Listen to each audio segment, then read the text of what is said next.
Bismillahirrahmanirrahim. Assalamualaikum. Dear students, welcome back to my YouTube channel DNA Decode with Ijaz. Dear students, secondary biology में new book 2026 में आज हमारा 25 chapter ecology और ecology में हमारा पहला लेक्चर जिसमें हम इंट्रोडक्शन टू इकोलॉजी और इकोलॉजिकल ऑर्गेनाइजेशन के लेवल्स को डिस्कस करेंगे। डियर स्टूडेंट्स, हम इकोलॉजी में इकोलॉजिकल ऑर्गेनाइजेशन में पहला यूनिट जिसको हम स्पीशीज बोलते हैं उसको डिस्कस करेंगे। उसके साथ साथ पॉपुलेशन और पॉपुलेशन के बाद community, ecosystem, biome and at the end biosphere को देखेंगे। ओके डियर स्टूडेंट्स, यहाँ पे सबसे पहले अगर हम इकोलॉजी की बात करें तो इकोलॉजी जो है ये एक ऐसा ऑर्गेनिज्म का रिलेशन है जो एक खास किस्म की स्पीशीज का किसी दूसरी स्पीशीज के साथ और उन तमाम ऑर्गेनिज्म को किसके साथ रिलेशन है? एनवायरनमेंट के साथ। किसके साथ? एनवायरनमेंट के साथ। ओके, तो study of relationship of organisms with other organisms and their physical environment known as, इसको हम क्या बोलते हैं? इकोलॉजी बोलते हैं। क्या बोलते हैं इनको? इकोलॉजी। तो dear students, next deals with the interactions. Mainly ये इंटरेक्शन किसका है? ऑर्गेनिज्म का। किसके साथ? एनवायरनमेंट के साथ। किसके साथ? एनवायरनमेंट के साथ। उसके बाद इन्वायरमेंट के साथ ये कैसा इंटरेक्शन है, कैसा रिलेशन है? अगर हम इस रिलेशन को देखें तो बेसिकली मटेरियल्स को रिसाइकलिंग करना, एनर्जी के फ्लो को मेंटेन करना, इसमें बेसिकली दोनों इंग्रेडिएंट्स आते हैं, ऑर्गेनिजम्स भी और एनवायरनमेंट भी। ठीक है, अगर हम एक ऑर्गेनिज्म को देखें तो वो एनर्जी एनवायरनमेंट से लेता है, उसके बाद उसको तमाम मुख्तलिफ लेवल्स में ट्रांसपोर्ट करता है। ठीक है, वो हम नेक्स्ट इसी चैप्टर के अंदर जो है फूड चेन्स और फूड वेब्स वाला आप लोगों ने ऑलरेडी पढ़ा हुआ मैट्रिक में भी। ठीक है, उसमें हम इसको डिस्कस करेंगे। लेवल्स ऑफ ऑर्गेनाइजेशन की बात करें तो हम अगर कंप्लेक्सिटी समझना चाहते हैं लाइफ की और लिविंग ऑर्गेनिज्म की तो हमें इन लेवल्स के बारे में पता होना चाहिए। और सबसे पहला लेवल जो है इकोलॉजिकल ऑर्गेनाइजेशन में, उसको हम क्या बोलते हैं? Unit of life. Unit of life, species. Species जो है ये बेसिकली एक बेसिक यूनिट है लाइफ का। ओके, उसके बाद ये इसके अंदर सिमिलर ग्रुप ऑफ ऑर्गेनिजम्स आपको देखने को मिलते हैं जो एक दूसरे के साथ इंटरेक्ट करते हैं और इंटरेक्ट करके ब्रीडिंग करके अपने फर्टाइल ऑफस्प्रिंग बनाते हैं। कौन से ऑफस्प्रिंग? फर्टाइल। अब ये फर्टाइल ऑफस्प्रिंग ऐसे ऑफस्प्रिंग होते हैं जो आपस में बाद में इंटरेक्शन करके मजीद जो है ऑफस्प्रिंग बना सकें। ओके, तो next group of similar organisms that can interbreed freely and produce fertile offspring.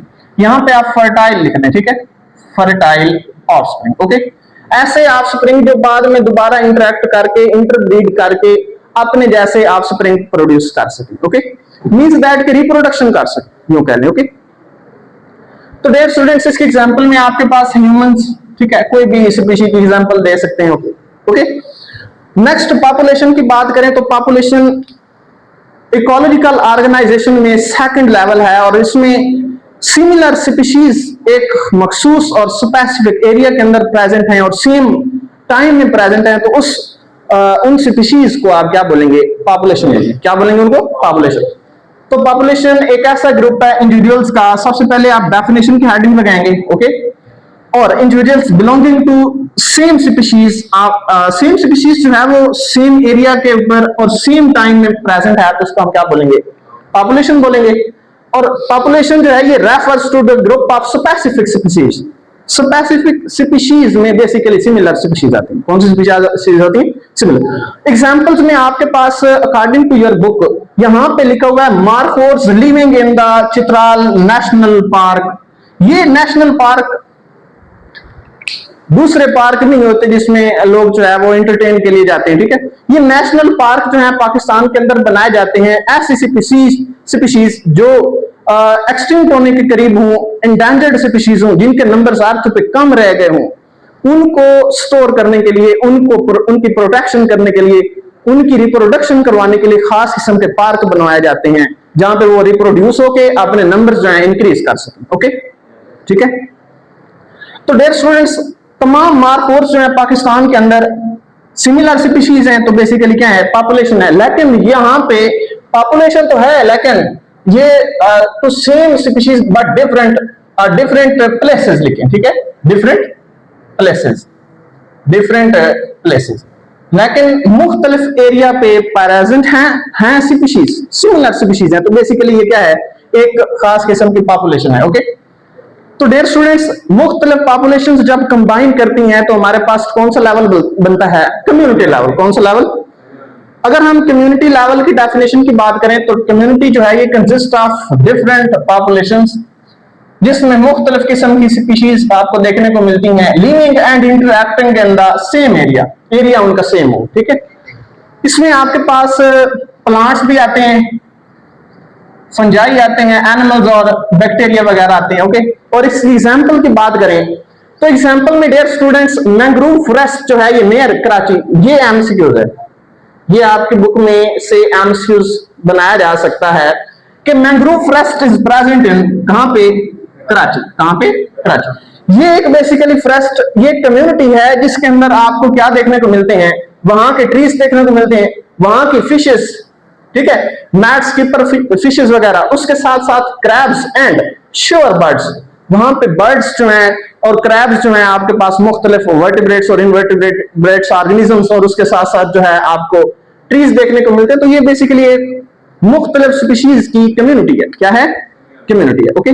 Next dear students, अगर हम कम्युनिटीज को कंबाइन करके एक स्पेसिफिक एरिया की बात करें तो उसको हम क्या बोलेंगे? इकोसिस्टम बोलेंगे। क्या बोलेंगे इसको? इकोसिस्टम।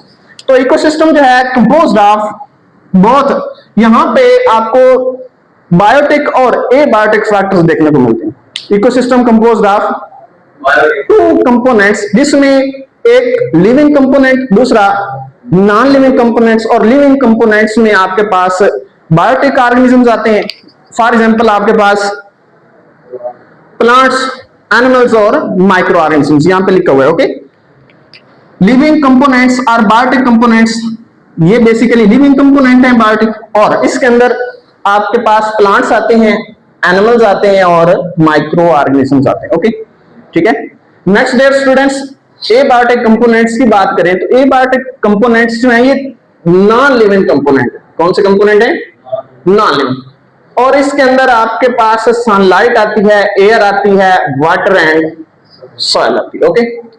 इनके कैरेक्टरिस्टिक की बात करें इकोसिस्टम के अंदर तो energy flow in one direction, एक फ्लो में एनर्जी जो है वो फ्लो कर रही होती है एक डायरेक्शन के अंदर, ओके। एक डायरेक्शन में एनर्जी फ्लो करती है। और nutrient cycle between living and non living things. तो डियर स्टूडेंट्स, इस न्यूट्रिएंट साइकिल की बात करें तो न्यूट्रिएंट साइकिल जो है ये एक ऐसा ग़िज़ाई साइकिल है जो एक खास किस्म की कम्युनिटी के अंदर, पॉपुलेशन के अंदर और लिविंग ऑर्गेनिज्म के अंदर खुराक जो है, फूड जो है मूव करती है। एक ऑर्गेनिज्म जो है वो उसको कोई दूसरा ऑर्गेनिज्म इनटेक कर लेता है, इंजेस्ट कर लेता है, उसके बाद दूसरे को तीसरा, तीसरे को चौथा, इस तरह से फूड जो है वो मूव करती है। इसको हम क्या बोलते हैं? न्यूट्रिएंट साइकिल बोलते हैं। क्या बोलते हैं इसको? Nutrient cycle. उसके बाद डियर स्टूडेंट्स, इनकी एग्जांपल की बात करें इकोसिस्टम में तो हमारे पास डेजर्ट्स आते हैं, पॉन्ड्स आते हैं, लेक्स वगैरह आते हैं, ओके। नेक्स्ट, बायोम जो है ये लार्ज जियोग्राफिकल रीजन है जिसको आप किसके जरिए से डिटरमाइन करते हैं? उसकी क्लाइमेट के जरिए से, ठीक है, उसकी सॉइल और उसके अंदर प्रेजेंट प्लांट्स और एनिमल्स वो किस तरह से उस कंडीशन के अगेंस्ट जो है वो अडाप्ट कर रहे हैं। अब अगर हम क्लाइमेट की बात करें तो क्लाइमेटिक चेंजेस को कैसे डिटरमाइन किया जाता है? अगर हम यहाँ पे वेदर और क्लाइमेट क्या होते हैं, अगर हम सीजनल कंडीशंस की बात करें, सीजनल कंडीशन डेली बेसिस पे या फिर वीकली बेसिस पे, तो इसको हम क्या बोलेंगे? वेदर बोलेंगे। क्या बोलेंगे? वेदर। अगर हम सीजनल कंडीशंस की बात करें with in a year, with in a 2 year, ठीक है, तो इसको हम क्या बोलते हैं? क्लाइमेट बोलते हैं। क्या बोलते हैं इसको? तो क्लाइमेटिक कंडीशन से, उसके सॉइल से, उसके अंदर प्रेजेंट प्लांट्स और एनिमल्स जो हैं उनको उनकी हैबिटेट के साथ जो है अकॉर्डिंग टू देयर हैबिटेट, उनके साथ अगर अडेप्टेशंस में देखा जाए, अडेप्ट करेंगे। देखें, अगर वहां पे टेम्परेचर जो है वो बहुत ज्यादा लो है या फिर बहुत ज्यादा है, टेरेस्ट्रियल कंडीशन है, या फिर आपके पास कौन सा एनवायरमेंट है? ऐसा एनवायरमेंट है जहां पे टेम्परेचर बहुत ज्यादा कम है, तो वहां पे प्रेजेंट ऑर्गेनिज्म उनके अंदर अडेप्टेशन होंगे ना, अडेप्ट करेंगे ना। तो उनके अंदर अडेप्टेशंस कौन कौन सी आती हैं? तो इस प्रोसेस, ये सारे प्रोसेस किस में आते हैं? बायोम के अंदर आते हैं। किसके अंदर आते हैं? तो यहाँ पे बायोम में एग्जांपल्स हैं हमारे पास, और सबसे पहले एग्जांपल कौन सी है? Coniferous forest biome.